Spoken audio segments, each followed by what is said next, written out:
Now, thank you so much, ladies and gentlemen, for watching this video, and please welcome back once again to my channel.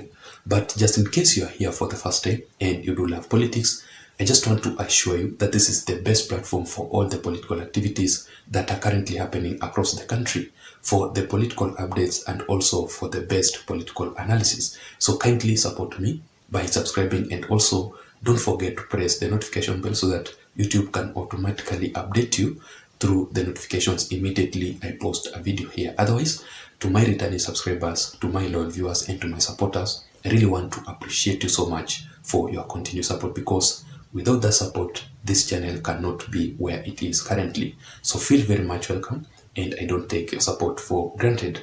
Now let us go straight into our critical analysis for today without wasting much time.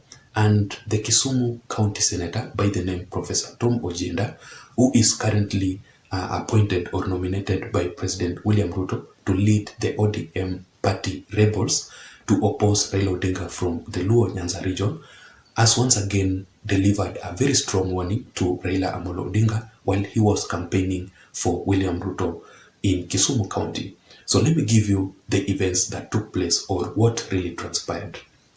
First of all, Professor Tom Ojienda convened a meeting which was attended by a total of 11 de-whipped MCS. Remember, the ODM MCS, 11 of them who were kicked out recently by Raila Odinga simply because they had attended a meeting convened by Raymond Omolo, PS or Principal Secretary for Interior, who was appointed by William Ruto. And the reason as to why Raila Odinga went ahead to kick them out of ODM and punish them is simply because, remember that Raymond Omolo is working closely with President William Ruto. Therefore, that meeting was politically engineered, according to Raila Odinga.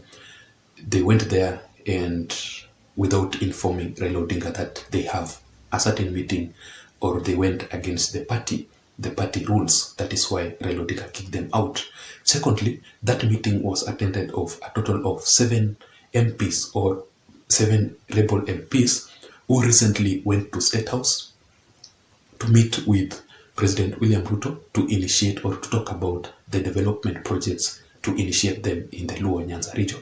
Remember that these are the kind of foot soldiers who William Ruto has appointed to initiate development projects from that region, simply because immediately Raila Odinga warned his Azimio la Umoja Alliance elected leaders from the Luo Nyanza region against working with President William Ruto.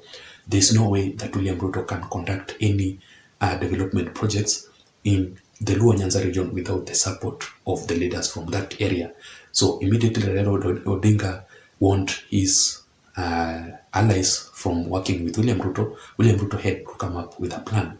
He had to appoint leaders that he will work with in that area. So the 7 MPs also attended that meeting convened by Eliud Owalo, by Professor Tom Ojienda.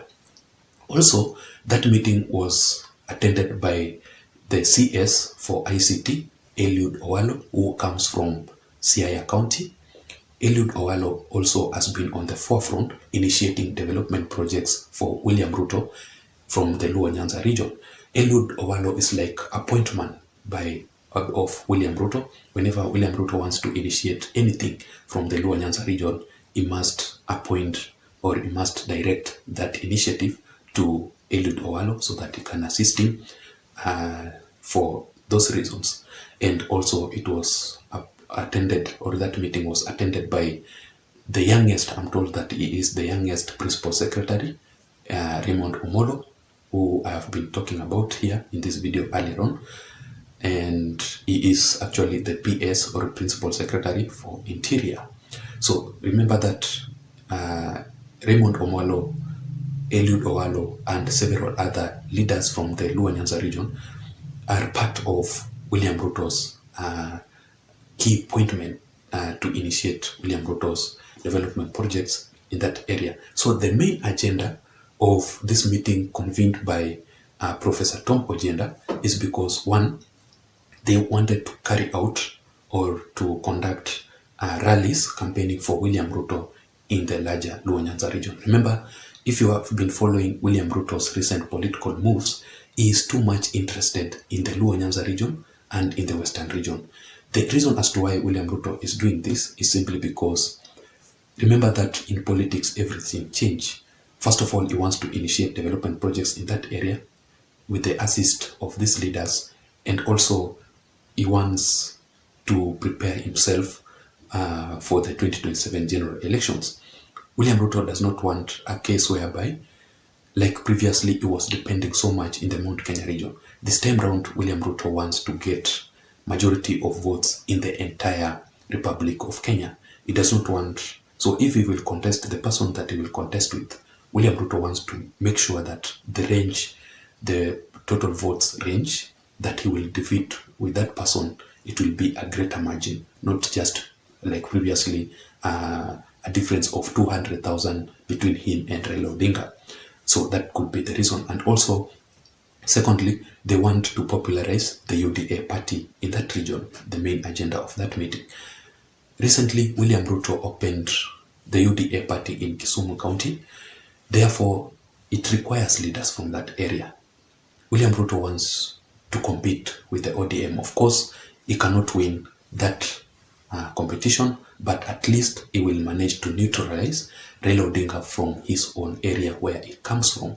So they wanted to come up with a strategy to popularize the UDA party, to initiate leaders from those areas, to convince them to join the UDA party, and to employ them in several key issues just to develop a party. You know, it's not easy to rally the support of a party to become a national party. For those who understand politics, it's not an easy thing. So they wanted also to do or to perform that reason. And thirdly, they wanted to conduct anti-Raila Odinga's campaigns and to demonize Raila Odinga completely in the Luo Nyanza region. Remember that Raila Odinga has been dominating his kingpinship in the larger Luo Nyanza region for the longest period of time. But these leaders want to campaign for anti-Raila Odinga rally in those areas, and already they have started. I remember Professor Tom Ojienda, who is so much fearless, conducting anti-Raila Odinga rally in Kisumu County. That is actually a brave thing to do. You know how you can clearly study the moods of the Luos from the Luo Nyanza region. If you go against Raila Odinga, especially at this particular time when Raila Odinga convened for mass action, then your life is actually in danger. You are endangering your life. Anything can happen to you. But Professor Tom Ojienda has taken that bold step to go against the wishes of Raila Odinga.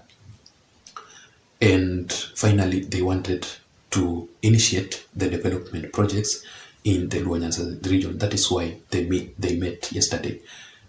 Just as I had said it earlier on, that William Ruto has appointed his leaders from the Luo Nyanza region to initiate his development projects, to launch the electricity in that region, to talk about the water and water projects and the rest of things, and how to enhance security in the Luo Nyanza region and constructions of roads in the Luo Nyanza region. So those are the kind of development projects which William Ruto, and also remember that the housing project and the rest of things, William Ruto is too much keen on developing these projects from the Luo Nyanza region, and he cannot do it without the support of these leaders. Let me just read for you Professor Tom Ojienda, what he had to say. Let me just show you on the screen. He said that, I recognize the government and we will continue engaging for the sake of developing our region. We cannot avoid working with the national government, which has 85% of resources. This is the government of the day. We must live with that. So I just want to agree with Tom Ojienda on two main issues from that statement. First of all, him recognizing William Ruto as the President of the Republic of Kenya. I think the ODM party rebels are going on the right direction. President William Ruto is somebody that is actually the President of Kenya. You like it or not, and there's nothing that you can change about that. So whatever Raila Odinga has been talking about, that he does not recognize William Ruto as the president, and such kind of information are false information and very misleading information there. Professor Tom Ojienda has made it very clear that we must live with that. William Ruto will go for his presidency until 2027, so that Kenyans will decide if they will elect him back or he will lose the elections. But right now, William Ruto is the president of Kenya, and there's nothing that you can do about it. Also, I just want to agree with Professor Tom Ojienda on the importance of working with the current or the county or the national government. Remember that Professor Tom Ojienda is a very learned man. He is actually a professor, and he knows what he's talking about. When it comes to development projects in various regions, you must seek hand or the support from the national government. He has made it very clear that the government consists of 85% of the national